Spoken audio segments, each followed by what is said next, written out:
नीतीश कुमार जी अभी अब बूढ़े हो गए हैं और उनको अब रिटायरमेंट ले लेना चाहिए। उसके बाद यदि कोई अति पिछड़ा का नेता है तो हमारे संरक्षक वीआईपी पार्टी के जो सुप्रीमो हैं आदरणीय मुकेश सहनी जी वो हैं और 2025 में हम लोग 243 विधानसभा में कैसे तैयारी करें, कैसे बूथ कमेटी, पंचायत कमेटी, लेकिन उसको पीछे छोड़ते हुए हम कैसे आगे बढ़े, वैसे हम लोग उस रास्ते पे काम करने की आवश्यकता है। 2025 में हमें कैसे सफल होना है, मुख्य बिंदु उस पे आप सभी को चर्चा करना है। आज आप सभी के बीच में हम लोगों ने लाखों निषादों ने संघर्ष किया, सपना देखा, वो सपना को साकार करने के लिए हम लोग यहाँ पर बैठे हैं। आपने देखा बड़े संख्या में जो हमारे पार्टी से जुड़े रहे को आगे बढ़ाने के लिए सोच हमेशा रखे, आज वो हमारे बीच में नहीं रहे। हमने उन सभी को श्रद्धांजलि दिया है और निश्चित तौर पर उनके सपना को, जो सपना उन्होंने देखा, उस सपना को कैसे साकार करना है, उस रास्ते पे आपको और हमको काम करने की आवश्यकता है। आप और हम सब मिलकर बहुत सारी लड़ाई लड़ रहे हैं, बहुत सारा काम कर रहे हैं। कुछ गलतियां आपसे होगा, कुछ गलतियां हमसे भी होंगे, लेकिन उसको पीछे छोड़ते हुए हम कैसे आगे बढ़े, वैसे हम लोग उस रास्ते पे काम करने की आवश्यकता है।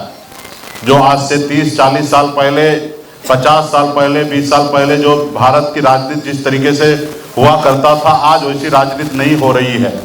आज का समय के अनुकूल आपको और हमको ऐसे राजनीति करना है जैसे अन्य पॉलिटिकल पार्टी अपनी राजनीति कर रही है।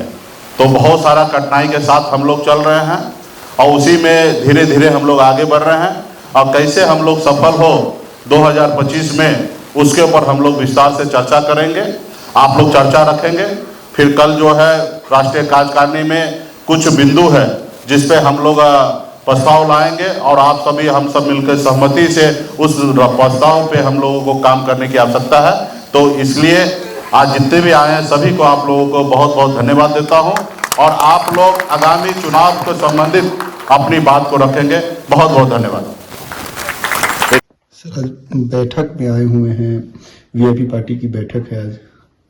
हम लोग का राष्ट्रीय कार्यकारिणी की बैठक है और आज हमारे जितने भी बिहार और बिहार से बाहर प्रांत के पदाधिकारी हैं, जिलाध्यक्ष हैं, सब जिला प्रभारी, सभी लोग आए हुए हैं और 2025 में हम लोग 243 विधानसभा में कैसे तैयारी करें, कैसे बूथ कमेटी, पंचायत कमेटी और जिला कमेटी को हम लोग मजबूत करें, हर गांव तक अपने जनाधार को कैसे पहुंचे। एक बात तो तय है, ये पब्लिक भी बोलना शुरू कर दी है, यदि अति पिछड़ा का नेता यदि नीतीश कुमार जी की बात कोई है, चूंकि नीतीश कुमार जी अभी अब बूढ़े हो गए हैं और उनको अब रिटायरमेंट ले लेना चाहिए।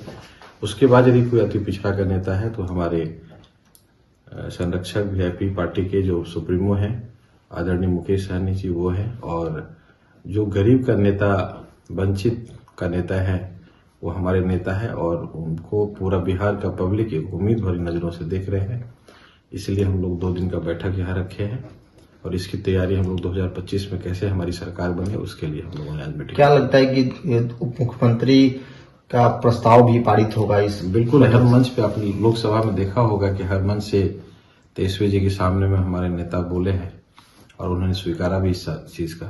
और सबसे बड़ी बात है कि हमारी संख्या बल जो है और जो हमारा जनाधार है और हमारा जो जिसकी संख्या जितना है उसके हिसाब से उनको अधिकार की बात कर रहे हैं, तो उसके हिसाब से हमारा जो अधिकार है हमें मिलना चाहिए।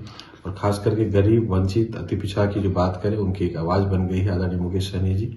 इसीलिए हम लोग एक बहुत बड़ा मंत्र लेकर के यहाँ से अपने नेता को, कार्यकर्ता को भेजेंगे ताकि हर गांव में हम लोग पहुंच सके, अपनी जनाधार को और मजबूत बना सके, ताकि 2025 में हमारी सरकार। महागठबंधन के साथ ही मिलकर आप लोग चुनाव लड़ेंगे? बिल्कुल, महागठबंधन में हम लोग चुनाव लड़ेंगे। सीट को लेकर कुछ ऐसी चर्चा है? सीट को लेकर के ऑब्वियस है, इंटरनल मीटिंग भी हम लोग की होगी। सीट को लेकर के कहाँ हम लोग को चुनाव लड़ना है, क्योंकि तैयारी तो करनी होगी और तैयारी हम लोग इंटरनली कर भी रहे हैं। लेकिन चूंकि एक महागठबंधन में है तो उसका एक धर्म है, उसको भी निभाना पड़ेगा। तो आपस में सलाह मशवरा करके ही हम लोग सीट शेयरिंग होगा, ये बिल्कुल तय है। लेकिन एक तैयारी तो होता ही है और सबको पता रहता है कि हमको कहाँ से चुनाव लड़ना है। मोर और लेस 90% लगभग ये बात सबको जानकारी रहती है, सामने वाले को भी रहता है। हम तैयारी, हमारा जहाँ कैंडिडेट मजबूत होगा ऑब्वियस हम वहां से चुनाव लड़ेंगे, जहां हमारी जातीय समीकरण बैठेगी वहां से हम चुनाव लड़ेंगे। ये लो मुंह मीठा करो, आज मैंने अपना जॉब छोड़ दिया, अब हम पूर्णिया वापस जाएंगे। जॉब छोड़ दिया है? मतलब ये घर कैसे चलेगा, हम करेंगे क्या, और माँ बाबूजी क्या बोलेंगे? इसलिए मैं एक और मिठाई का डब्बा लाया, अपने बिजनेस के लिए लोन अप्रूव हो गया। अरे लोन अप्रूव हो गया वो तो ठीक है, लेकिन पूर्णिया में हम रहेंगे कहाँ? अपना घर भी तो नहीं है वहां। इसलिए तो एक और मिठाई का डब्बा अलग से लाया हूं। हमने पूर्णिया में घर ले लिया है, पूर्णिया के ई होम्स पैनोरमा में। पूर्णिया में पैनोरमा ग्रुप लेकर आए हैं ई होम्स पैनोरमा, बड़ा घर, आलीशान जिंदगी और अत्याधुनिक सुविधाओं के संग। अरे अरे, अब क्यों मुंह मीठा करवा रही हो? क्योंकि हम घर वापसी जो कर रहे हैं। घर वापसी की खुशी पूर्णिया में ई होम्स पैनोरमा के संग। E homes panorama, luxurious lifestyle redefined.